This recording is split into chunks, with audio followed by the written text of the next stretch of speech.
ಇಲ್ಲ ರೀ, ನನಗೆ ಖಂಡಿತ ಬರಕ್ಕಾಗಲ್ಲ. ಪೂನಾಗೆ ಮೀಟಿಂಗ್ನ ಕ್ಯಾನ್ಸಲ್ ಮಾಡಿ. ಇಲ್ಲಪ್ಪ, ನನಗೆ ಬರಕ್ಕಾಗಲ್ಲ.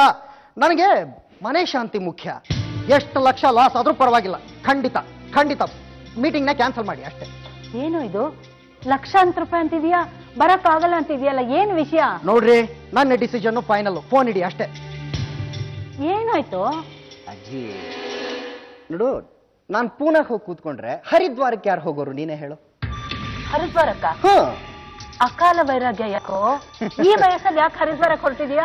ಹರಿದ್ವಾರಕ್ಕೆ ಹೊರಟಿದ್ದೀರಾ? ನಂಗೆ ಹೇಳಿಲ್ಲ. ಎಲ್ಲಾನು ಎಲ್ಲರಿಗೂ ಹೇಳಕ್ಕಾಗಲ್ಲ. ಮನೆಗೆ ಬಂದಾಗಿನಿಂದ ಒಂದಲ್ಲ ಎರಡಲ್ಲ ಏನೇನೋ ತೊಂದರೆಗಳು ಅಜ್ಜಿ. ಅದಕ್ಕೆ ಇದಕ್ಕೆಲ್ಲ ಮಂಗಳ ಹಾಡಬೇಕು ಅಂತ ಹರಿದ್ವಾರದಲ್ಲಿ ಒಂದು ಪೂಜೆ ಇಟ್ಕೊಂಡಿದ್ದೀನಿ. ಇಲ್ಲಿಂದಾನೆ ಫೋನ್ ಮಾಡಿ ಎಲ್ಲ ವ್ಯವಸ್ಥೆ ಮಾಡಿದ್ದೀನಿ ಅಜ್ಜಿ. ನೀನೇ ಹೇಳು, ಹರಿದ್ವಾರಕ್ಕೆ ಹೋಗೋದು ಬಿಟ್ಟು ಪೂನಾಗೆ ಹೋಗಿ ಕೂತ್ಕೊಳ್ಳ? ಇಷ್ಟೇನಾ ನಿನ್ ಸಮಸ್ಯೆ? ನಾ ಹೋಗ್ತೀನಿ ಹರಿದ್ವಾರಕ್ಕೆ, ನೀನ್ ಪೂನಾಗೆ ಹೋಗ್ಬಿಟ್ಬಾ. ಆದ್ರೂ ಅಜ್ಜಿ, ನೀನ್ ಯಾಕೆ ಹೋಗ್ತೀಯ ಅಜ್ಜಿ ಹರಿದ್ವಾರಕ್ಕೆ? ನಾನೇ ಹೋಗ್ತೀನಿ. ಲಕ್ಷ್ಯ ಏನು, ಹೋಗುತ್ತೆ ಬರುತ್ತೆ. ನನಗೆ ಮನಃಶಾಂತಿ, ಮನೆ ಶಾಂತಿ ಮುಖ್ಯ ಅಜ್ಜಿ. ಮುಂದಿನ ವಾರ ನಿಮ್ ತಾತನ ವೈದಿಕ ಇದೆ, ಅದನ್ನ ನಾನು ಹರಿದ್ವಾರದಲ್ಲೇ ಮಾಡ್ಬೇಕು ಅಂತಿದ್ದೆ. ನಾನು ಹೋಗಿ ನನ್ನ ಕೆಲಸ ಮುಗಿಸಿ ನಿನ್ ಕೆಲಸನೂ ಮುಗಿಸ್ಕೊಂಡ್ ಬರ್ತೀನಿ, ಸರಿನಾ? ಆದ್ರೂ ಅಜ್ಜಿ, ಹರಿದ್ವಾರಕ್ಕೆ ನೀನ್ ಒಬ್ಳೆ ಹೋಗ್ತೀಯಾ? ಒಂದ್ ಕೆಲ್ಸ ಮಾಡ್ರಿ, ನೀವು ಅವ್ರ ಜೊತೆಲಿ ಹೋಗಿ ಅವ್ರನ್ನ ನೋಡ್ಕೊಂಡು ಹೋಗೋ ಆಗುತ್ತೆ, ನಿಮ್ ಕೆಲ್ಸನೂ ಆಗುತ್ತೆ. ನಿಮ್ಗೆ ಆಗಲ್ಲ ಅಂದ್ರೆ ಹೇಳಿ, ನಾನು ಅವ್ರ ಜೊತೆಲಿ ಹೋಗ್ತೀನಿ. ನನ್ ಚಿಂತೆ ನಿಮ್ಗೆ ಯಾಕೆ? ನಾ ಹೋಗ್ತೀನಿ ಅಂತ ಹೇಳದ್ನಲ್ಲ. ಅಲ್ಲ ಅಜ್ಜಿ, ಅದು ನಾನು ಹೋಗ್ತೀನಿ ಹರಿದ್ವಾರಕ್ಕೆ. ಹೀಗೆ ಕಣೆ, ತನ್ನ ಬಿಸ್ನೆಸ್ ಅಲ್ಲಿ ಎಲ್ಲ ಲಾಸ್ ಮಾಡ್ಕೊಂಡಿರೋದು. ಮಾಡ್ಬೇಕಾದ ಕೆಲಸನ ಮಾಡೋದಿಲ್ಲ, ಬೇಡದೇ ಇರೋ ಕೆಲಸನ ಮಾಡಕ್ ಹೋಗ್ತಾನೆ. ನಾನು ಹೋಗ್ತೀನಿ ಹರಿದ್ವಾರಕ್ಕೆ ಅಷ್ಟೇ.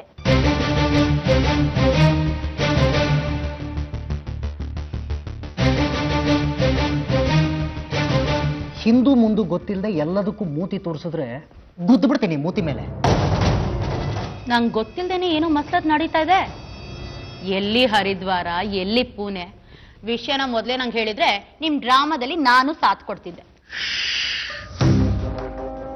ಸದ್ಯಕ್ಕೆ ತಾವು ತೆಪ್ಪಗಿರಿ. ತಮ್ಮ ಪಾತ್ರದ ಅವಶ್ಯಕತೆ ಬಿದ್ದಾಗ ನಾವೇ ಕರ್ಸ್ಕೋತೀವಿ. ಅಲ್ಲಿವರೆಗೂ ಸೈಡ್ ವಿಂಗಲ್ಲಿ ರೆಸ್ಟ್ ತಗೋತಾ ಇರಿ.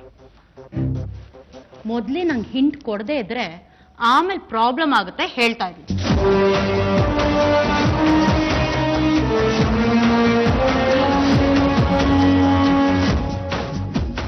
ಈ ಅರಮನೆನ ಅಳ್ಳಾಡಿಸ್ಬೇಕು ಅಂದ್ರೆ ಮೊದಲು ಇದ್ರ ಬುಡಕ್ಕೆ ಹಾರೆ ಹೇಟ್ ಹಾಕ್ಬೇಕಡೆ.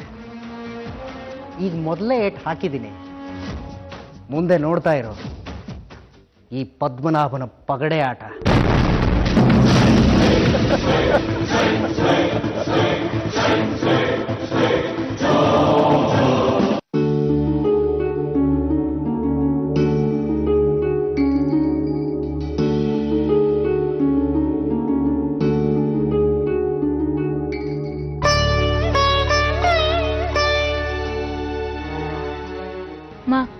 ಸ್ವಲ್ಪ ಕಾಫಿ ಮಾಡ್ಕೊಡ್ಲಾ?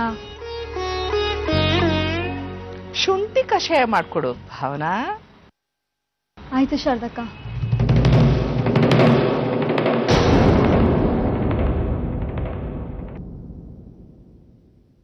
ಶುಂಠಿ ಕಷಾಯ ಕುಡಿದ್ರೆ ಪಿತ್ತ ಕಮ್ಮಿ ಆಗುತ್ತೆ ಭಾವನಾ.